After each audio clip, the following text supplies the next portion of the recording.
My YouTube channel. This is your educator Sneha and अभी जैसे कि मैंने सुबह सुबह पोल चलाया था एक कि आप बताइए कि आपको सीबीएसई का क्वेश्चन पेपर सॉल्व करना है मेरे साथ या नहीं। तो कुछ बच्चों के यस आए हैं, तो मैंने सोचा कि इसके लिए भी मुझे वीडियो बना देनी चाहिए सो दैट मैं अपने एंड से जितनी हेल्प आप लोगों की कर सकूं उतनी मैं कर दूं।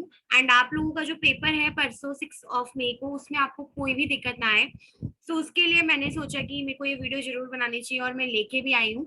एक पोल मैंने अभी थोड़ी देर पहले और डाला है जिसमें मैंने आप लोगों से ये पूछा है दैट कि क्या आप लोग चाहते हो कि कल सोशियोलॉजी, परसों आपको जो सोशियोलॉजी का एग्जाम है उसमें आपको आंसर्स प्रेजेंट कैसे करने हैं, आपको क्या क्या गलतियां नहीं करनी है, मैं उसके बारे में एक छोटी सी शॉर्ट वीडियो बनाऊं। अगर आप चाहते हो कि वो 2 to 5 मिनट्स की मैं वीडियो अपलोड करूं कल, तो प्लीज जल्दी से जल्दी कमेंट सेक्शन में यस करो। और अगर अभी आप पहली बार आए हो मेरे चैनल की इस वीडियो पे, तो मैं आपको बता दूं कि सोशियोलॉजी से रिलेटेड हर वीडियो, हर चैप्टर के इंपॉर्टेंट क्वेश्चंस मेरे इसी चैनल पे अपलोडेड है। प्लेलिस्ट आपको मिल जाएगी डिस्क्रिप्शन बॉक्स में और आई बटन में भी, उसको क्लिक करके सारे क्वेश्चंस कर लेना, PDF free of cost download कर लेना एंड अपनी प्रिपरेशन बेस्ट बनाना ताकि पेपर में आप रॉक कर दो। ठीक है, चलो इसी के साथ शुरू करते हैं। हमारा फर्स्ट क्वेश्चन जो है वो केस स्टडी आने वाली है आपकी 1 मार्क की। तो वो केस स्टडी यहाँ पर इन्होंने फर्स्ट चैप्टर की दे रखी है। क्या दिया समझते हैं, बहुत ध्यान से समझना, ठीक है, क्योंकि ये केस स्टडी अगर आपको समझ नहीं आएगी तो आप आंसर्स कर ही नहीं पाओगे कि सीबीएसई की मार्किंग स्कीम के हिसाब से आपको क्या लिखना है।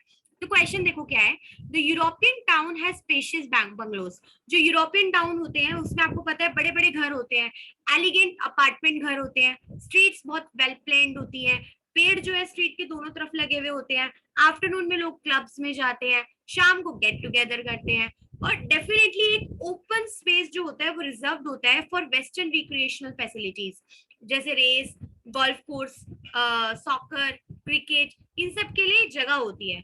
तो जब domestic water supply, electric connection, sewage link, ये सब टेक्निकली वहां पर अवेलेबल है, ठीक है।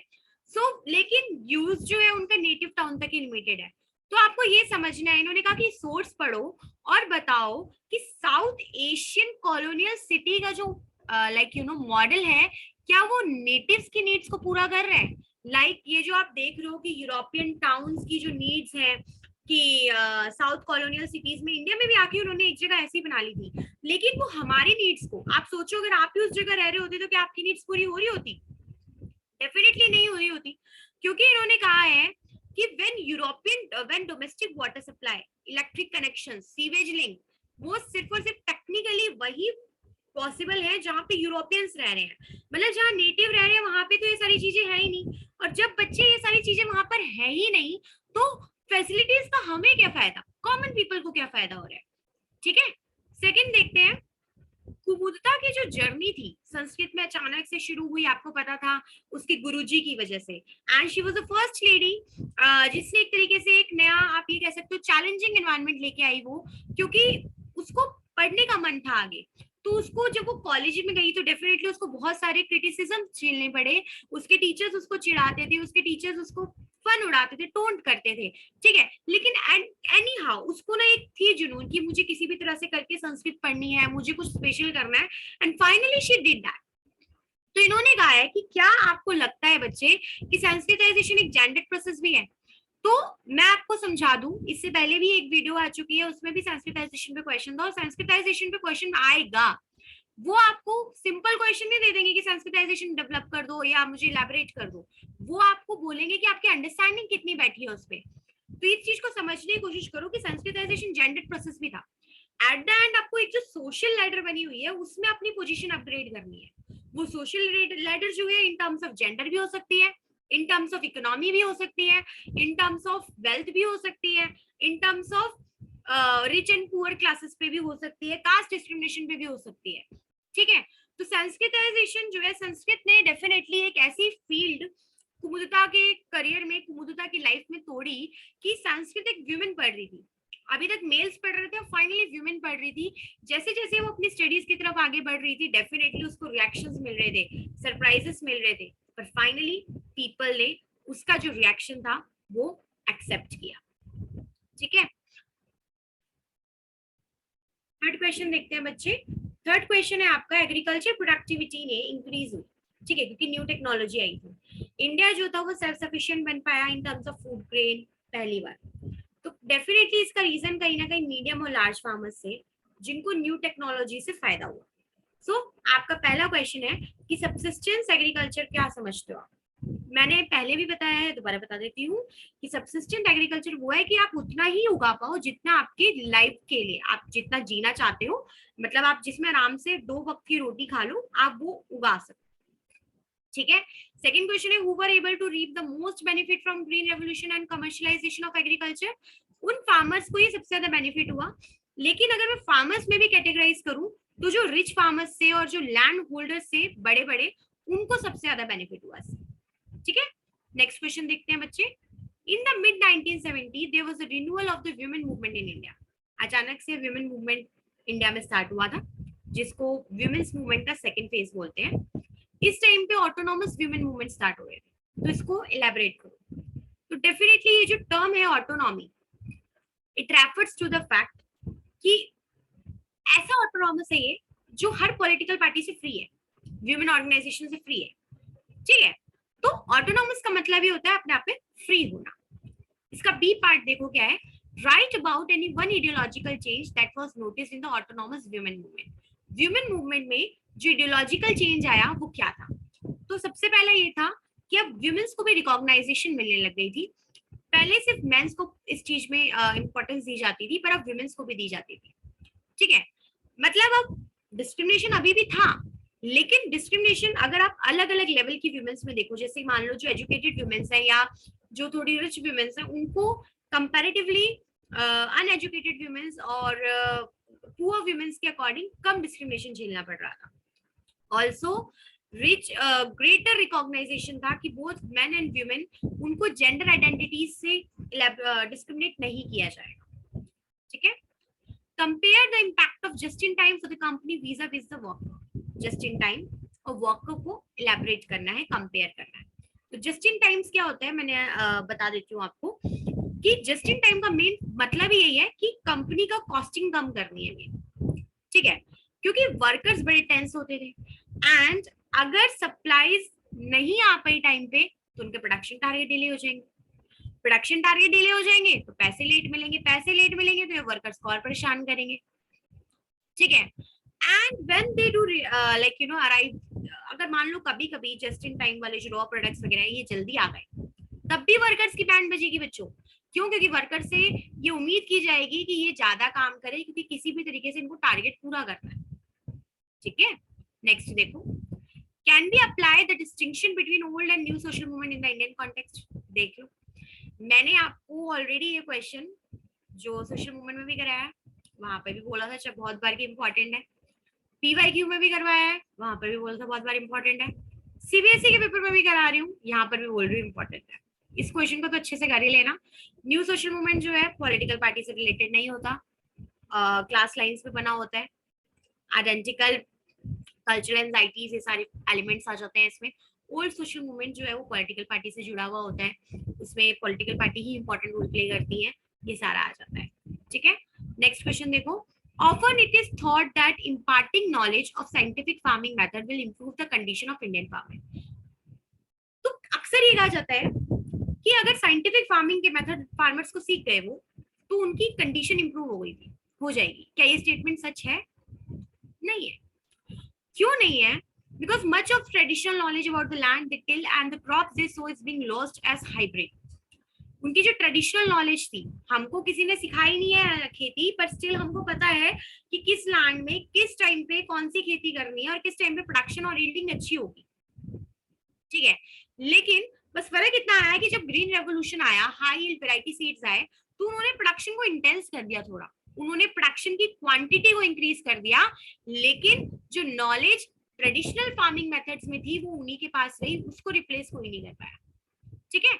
नेक्स्ट क्वेश्चन देखते हैं, differentiate between the organised and the unorganised sector. तो बच्चे ऑर्गेनाइज्ड सेक्टर वो होता है जिसमें कम से कम मिनिमम 10 लोग या 10 से ज्यादा लोग पूरे साल काम करते हैं किसी भी कंपनी में। अनऑर्गेनाइज्ड सेक्टर वो होता है जहाँ पे नंबर कोई वो नहीं है, वो हो सकता है एक ही बंदे को कह दे कि तुम 4 काम संभालो, तुम 4 जने का काम करो, हो सकता है वो 2 बंदों को रख के कहेंगे तुम 10 जनों का काम करो। ठीक है। ऑर्गेनाइज सेक्टर्स में इनकी सैलरीज, इनके वेजेस सब गवर्नमेंट के पास रजिस्टर्ड होते हैं। वही अनऑर्गेनाइज सेक्टर में कुछ भी नहीं है। कभी कितना पैसे देने हैं, कितना नहीं देने, पैसे देने भी हैं या नहीं देने हैं, ये सब कंपनी के जो मेन हेड होता है उसके हाथ में होता है। ठीक है, इसी का क्वेश्चन आ रखा है, व्हाट आर द सोशल और में what are the social consequences of the long working hour in the IT sector. मैंने आपको आईटी सेक्टर का मैं आपको बहुत बार बोल चुकी हूँ कि क्वेश्चन बहुत इंपॉर्टेंट है। यहाँ पर इन्होंने सोशल कॉन्सिक्वेंस पूछे हैं, लाइक क्या कहते हैं, मेंटली कॉन्सिक्वेंसेस मैं आपको बता चुकी हूँ कि वर्क लाइफ बैलेंस नहीं बन पाता, वो सारे इसी में आ जाएंगे। देखो क्वेश्चन भी यहाँ पर, आंसर भी इन्होंने यही बोला है कि अगर दोनों हस्बैंड और वाइफ काम कर रहे हैं तो उनको क्रेचेस में डालना पड़ेगा। जॉइंट फैमिली, क्योंकि वो धीरे धीरे जो इंडस्ट्रियलाइजेशन से डिसअपियर हो गई है, अब लोग फिर से सोचेंगे कि let's come to the joint family, क्योंकि जॉइंट फैमिली में अगर आ जाएंगे तो बच्चों का ध्यान रखने के लिए तो कोई होगा। वर्क लाइफ बैलेंस हम ऐसे नहीं बना सकते, पर हमें एक अल्टरनेटिव तो ढूंढना पड़ेगा ना, कि बच्चों को प्रॉपर टेक केयर भी मिल जाए और बच्चों को खाना भी मिल जाए और फैमिली भी बन जाए और हम अच्छा कमा भी ले। ठीक है, 9th क्वेश्चन देखो, labour is more free in an industrial society, how. Labour जो है इंडस्ट्रियल सोसाइटी में ज्यादा फ्री है, कैसे? तो अगर आप डेफिनेटली कैजुअल इंडस्ट्रियल वर्क की बात करोगे कॉन्ट्रैक्टर सिस्टम के थ्रू, तो लेबर अभी भी डेट में है। ठीक है, डेट में है, लेकिन उनको आप बाउंड नहीं कर सकते कि जब तक तू डेट में है तुझे मेरे लैंड पे काम करना पड़ेगा। ठीक है, और वो कॉन्ट्रैक्ट किसी भी एम्प्लॉयर के साथ तोड़ भी सकते हैं अगर उनको उसके साथ करने का मन नहीं किया। पहले ऐसा नहीं होता था, क्योंकि पहले की कंडीशंस अलग थी। इंडस्ट्रियल सोसाइटीज ने ये सारी टर्म्स चेंज कर दी है। ठीक है, नेक्स्ट क्वेश्चन देखते हैं, compare the experience of industrialisation in the west with that of the Indian experience. कह रहे हैं इंडस्ट्रियलाइजेशन के एक्सपीरियंस को समझाओ, इंडियन लाइक वेस्टर्न इंडस्ट्रियलाइजेशन जो था उसको आप इंडियन कंटेक्स्ट में कैसे देखते हो। देखो, जैसे ब्रिटेन में जब इंडस्ट्रियलाइजेशन हुआ था तो लोग रूरल एरिया से अर्बन एरिया में शिफ्ट हुए, ये सेम चीज इंडिया में नहीं हुई। इंडिया में स्टार्टिंग में क्या हुआ, लोग अर्बन से एग्रीकल्चर की तरफ जाने लगे। ठीक है, दूसरी चीज आपको पता है कि मैनचेस्टर सिटी में जब कॉटन एक्सपोर्ट जल्दी हुआ, ठीक है, इंडिया की मार्केट कॉटन और सिल्क की बिल्कुल ही डिक्लाइन कर गई थी, तो जिसकी वजह से हमारे पोर्ट्स का डिक्लाइन हुआ। पर ब्रिटेन में ये कंडीशन नहीं हुई थी, ब्रिटेन में नई चीजें अमर्ज हो रही थी, डिक्लाइन पे नहीं होती थी। थर्ड पॉइंट, जैसे ही ब्रिटिशर्स ने इंडियन स्टेट्स को ओवरटुक किया तो तंजावुर, ढाका, मुर्शिदाबाद, इन यहाँ के जो प्रोविजनल कोर्ट से ना, प्रोविंशियल कोर्ट से यहाँ के जो राजा थे, रूलिंग सिस्टम खत्म हो गया, किंगडम्स खत्म हो गए, यहाँ पर आर्टिशंस खत्म हो गए, यहाँ पे जेंट्रीज खत्म हो गई, यहाँ पे अब नॉर्मल अर्बनाइज्ड कल्चर आ रहा था पूरा। वही ब्रिटेन में ऐसा कुछ नहीं था। आपको अभी भी पता है कि ब्रिटेन में मोनार्की है, अभी भी क्वीन एलिजाबेथ की हायरार्की चल रही है वहां पे। ठीक है, वेस्ट में जब इंडस्ट्रियलाइजेशन हुआ तो वेस्ट की मिडिल क्लास भी अराइज हुई, लेकिन इंडिया में ऐसा कुछ नहीं हुआ, क्योंकि यहाँ पर जो जमींदार से, हमको पता है उनको हम शुरू से पैरासाइट बोलते हैं, क्योंकि जो छोटे छोटे लेबर से या लैंडलेस लेबर थे उनको वो पूरी तरीके से एक्सप्लॉइट कर रहे थे। ठीक है, और जॉब हंटर्स यहाँ पे बहुत थे, अनएम्प्लॉयमेंट हो गई थी यहाँ बहुत ज्यादा, बिकॉज जॉब्स कम थी, हर कोई अपनी कमीशन खाने की कोशिश कर रहा था। पर ब्रिटेन में ऐसा कुछ भी केस नहीं था। ठीक है, नेक्स्ट 11th क्वेश्चन देखते हैं, इलुसिडेट द फिनोमिना ऑफ मोडानिटी। मोडानिटी का फिनोमिना समझाओ। मोडानिटी क्या होती है? लोकल टाइज, आपके किस तरीके से एक दूसरे के साथ बिहेवियर है, आप कॉस्मोपॉलिटन मॉडर्न एटीट्यूड रखते हो कि नहीं रखते हो, आप रैशनल अप्रोच रखते हो या नहीं रखते हो, आपकी जो वांट्स हैं, आपकी जो कैलकुलेशन है, आपका जो साइंस है रैशनल अप्रोच का, इनके बीच में एक बैलेंस बना पाते हो या नहीं बना पाते हो। ठीक है, आप individual, that the individual rather than the group be the primary unit of society and politics. आप इंडिविजुअलिटी रख पाते हो या नहीं रख पाते हो। आप ग्रुप के बारे में नहीं सोचोगे कि 4 जनों का क्या कहना है, आप ये सोचोगे कि आपका क्या कहना है। आप ये सोचोगे कि यहाँ पर जो काम है वो बर्थ के हिसाब से डिसाइडेड नहीं है, बल्कि हमारी चॉइस के हिसाब से है। अगर आप डॉक्टर बनना चाहते हो तो आप डॉक्टर बनोगे, अगर आप टीचर बनना चाहते हो तो आप टीचर बनोगे। तो आपको जो करना है वो टोटली आपकी चॉइस है, बर्थ पे डिसाइडेड नहीं है। आपको आइडेंटिटी आप खुद चूज करोगे, कोई आपके ऊपर थोपेगा नहीं कि आपको यही करना है। फैमिली, कम्युनिटी, ग्रुप की थिंकिंग भी आपके ऊपर नहीं डाली जा सकती। अगर आपको लगता है कि कोई बात सही है तो वो सही है, कोई बात गलत है तो वो गलत है। That is the concept of modernity. ठीक है, कोई भी 4 पॉइंट लिखने हैं, इन्होंने ज्यादा पॉइंट्स दे दिए। आपने अगर कोई और पॉइंट्स याद कर रखे हैं इजी पॉइंट्स, आप वो भी लिख सकते हो, कोई गलत नहीं है उसमें। नेक्स्ट क्वेश्चन इसी का और वाला देखते हैं कि 19th सेंचुरी में क्वेश्चनिंग, री इंटरप्रिटेशंस, इंटेलेक्चुअल और सोशल ग्रोथ हो रही थी कैसे। मैं ये क्वेश्चन भी दिया हुआ है कल्चर डाइवर्सिटी में, देख लेना एक बार, यहाँ पर भी बता देती हूँ। डेफिनेटली ज्योतिबा फुले और अदर रिफॉर्मर्स जो थे विमेन एजुकेशन के लिए लड़ रहे थे, but people were not ready, क्योंकि उनके लिए विमेन एजुकेशन अच्छी थी नहीं, सोसाइटी खराब कर रही थी। बट ज्योतिबा फुले ने पूरा अपना पुणे में जब स्कूल खोला तो उस समय उनका जो व्यू था वो यही था कि फीमेल एजुकेशन ही ऐसी है जो मॉडर्न और ट्रेडिशनल आइडियाज को साथ मर्ज करके, उन्होंने कभी भी ये नहीं कहा कि ट्रेडिशनल आइडियाज को छोड़ दो, उन्होंने कहा कि हमको दोनों को साथ लेके चलना है। जितने भी रिफॉर्मर्स थे उनका यही कहना था कि हमको दोनों के साथ लेके चलना है, ठीक है। ज्योतिबा फुले ने डेफिनेटली प्री आर्यन एज को सपोर्ट किया, उन्होंने ग्लोरीफाई दिखाया कि देखो उस समय भी वुमेन्स पढ़ती थी, कोर्ट्स कितने अच्छे तरीके से रहते थे, वुमेन्स को भी राइट था, सोसाइटी वेल मेंटेन थी। वहीं पे कुछ रिफॉर्मर्स जैसे बाल गंगाधर तिलक एंड ऑल, उन्होंने फोकस किया आर्यन एज को, कि देखो कि आर्यन एज में भी किस तरीके से ग्लोरी थी, सिर्फ प्री आर्यन में नहीं आर्यन में भी थी। कुछ मुस्लिम रिफॉर्मर्स थे जिन्होंने पॉलीगैमी की बात पे और पर्दा कम्युनिटी पे सवाल उठाया। आपको पता ही है कि मुस्लिम कम्युनिटी में you can have more than one wife at a time, and पर्दा कम्युनिटी पूरे time like you have to be in burqa and all, तो उसके खिलाफ भी उस टाइम पे भी आवाज उठी थी, जहां नारा शाह आवाज ने उठाई थी। तो कम्युनिटी में आवाजें चल रही थी, सती प्रथा हो गई, विडो रीमैरिज हो गई, बहुत सारे इश्यूज थे। तो इसीलिए इसको रीइंटरप्रिटेशन और क्वेश्चनिंग का टाइम कहा जाता है। इंटेलेक्चुअल्स आ रहे थे इस टाइम। 12th क्वेश्चन देखो, identify and discuss the plight of the various stakeholders in the Bombay textile strike of 1982। देख लो आगे, ये क्वेश्चन ऑलरेडी मैं आपको करा चुकी हूँ दोनों जगह, और मैंने दोनों बार बोला इम्पोर्टेंट है, दोबारा समझ लो। कुछ बच्चे हो सकते हैं पहली बार भी देख रहे होंगे। दत्ता सामंत थे 1982 में, लीडर थे ट्रेड यूनियन के, जो इन्होंने बीरा ट्रेड यूनियन बनाई थी, एंड फाइनली इन्होंने अपने राइट्स के लिए किया था कि वेजेस कम थी, वर्किंग आवर्स ज्यादा थे।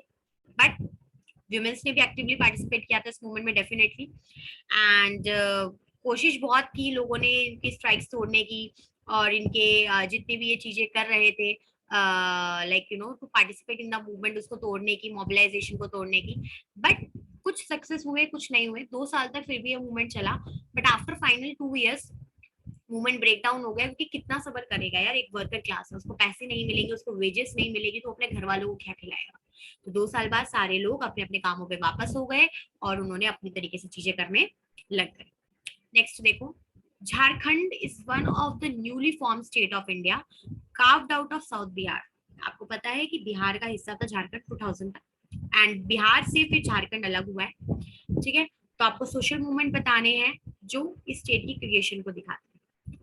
सोशल मूवमेंट जो था झारखंड का, उसमें एक लीडर था बिरसा मुंडा। बिरसा मुंडा वो बंदा है जिसने ब्रिटिशर्स के खिलाफ उस टाइम पे एक बहुत ही सॉलिड अपराइजिंग की, ठीक है। तो जितने भी पढ़े लिखे आदिवासी थे, इन्होंने समझने लग गए कि यार हमारा कुछ तो अस्तित्व होगा, ऐसे ही तो हम यहाँ पर है नहीं, कुछ तो अस्तित्व होना चाहिए हमारा। तो फाइनली इन्होंने हिस्ट्री पढ़ी, मिथ पढ़ी, एंड देन उनको समझ में आया कि यार ट्राइबल आइडेंटिटी भी है, ट्राइबल प्रैक्टिसेस भी हैं। फाइनली जिससे इनको एक मौका मिला कि ये जो ऐसे हो रखा था ना ट्राइबल पीपल, उनको ऐसे लाने का, यूनाइट करने का, ठीक है। तो अब टाइम के साथ लिटरेट आदिवासी को गवर्नमेंट जॉब्स भी मिल रही थी, तो फाइनली एक मिडिल क्लास एमर्ज हो रही है। ये चीज आपको बहुत अच्छे से समझ में आ रखी होगी कि मिडिल क्लास बहुत इंपॉर्टेंट रोल प्ले करती है जब भी किसी तरीके का रिवोल्यूशन लाना होता है या चेंज लाना होता है सोसाइटी में।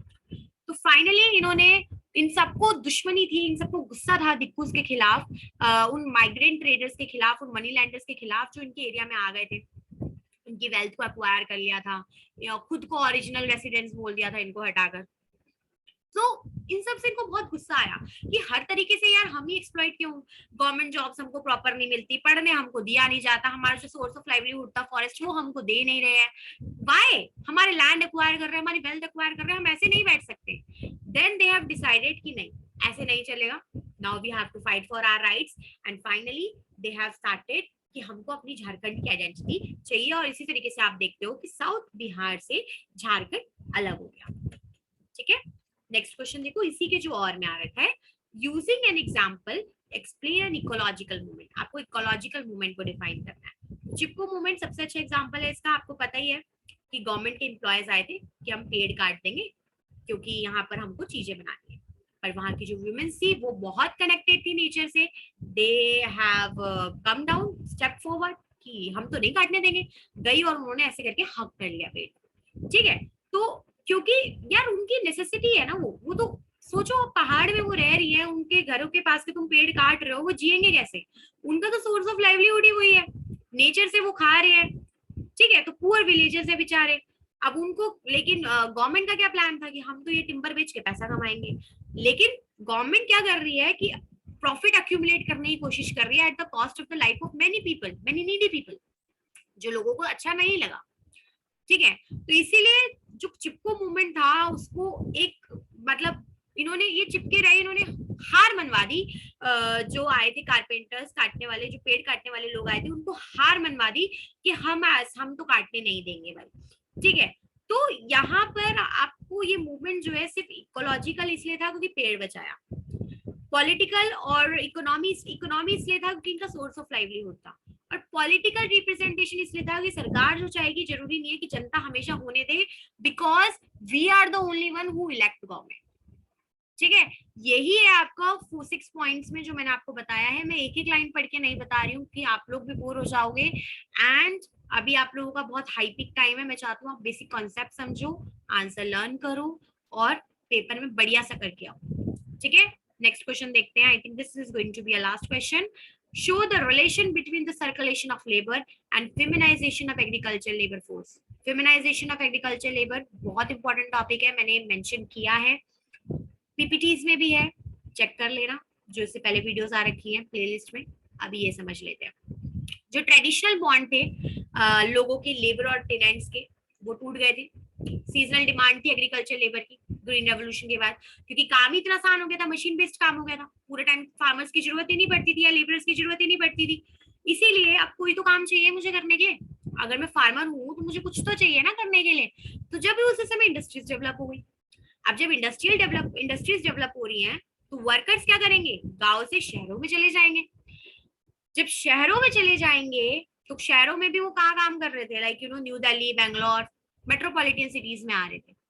ठीक है, तो अब क्या होगा, पर वहां के जो गांव में वेल्दी फार्मर्स हैं उनको तो चाहिए ना कि मेरी फील्ड में कोई तो आके काम करे, मुझे कोई तो चाहिए।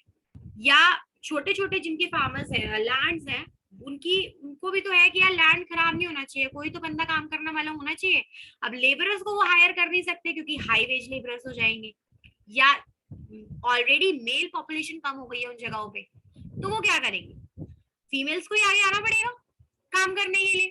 तो फाइनली फीमेल्स को प्रेफरेंस दिए जाने लग गई उन सब जगहों पे काम करने के लिए। ठीक है, अब फीमेल्स को दी जाने लग गई तो फीमेल्स को ये नहीं था कि पैसा दिया जा रहा था इक्वल, उनको पैसा डेफिनेटली कम दिया जा रहा था कंपैरेटिवली मैन के।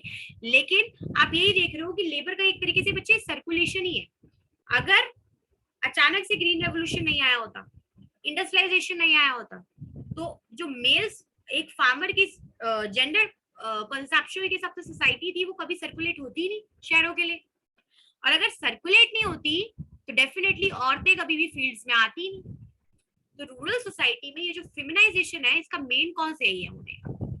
ठीक है, ये मैंने आपको बहुत ही अच्छे से सिनॉप्सिस में जितने पॉइंट्स मैंने आपको हिंदी में भी बताए हैं, अगर आप इसको भी कन्वर्ट करके इंग्लिश में लिख दोगे आपको मार्क्स मिल जाएंगे। और ये पढ़ लेना, इसमें से 1-2 पॉइंट्स और आपको अच्छे से समझ में आ जाएंगे। ठीक है, इसी के साथ आपका सीबीएसई वाला सैंपल पेपर भी खत्म हो गया है। इन केस अगर आपको कोई भी डाउट लगता है तो आप कमेंट सेक्शन में कमेंट करके बता सकते हो, मैं इसका डाउट क्लियर करने की कोशिश जरूर करूंगी। एंड अगर वीडियो पसंद आई हो तो लाइक कर देना, सब्सक्राइब कर देना चैनल को अगर अभी तक नहीं किया है, बेल आइकन को हिट कर देना, और शेयर करना तो यार बिल्कुल भी मत भूलना। ठीक है, टेक केयर ऑफ योरसेल्फ, अच्छे से पढ़ो, all the best for sociology exam, bye bye.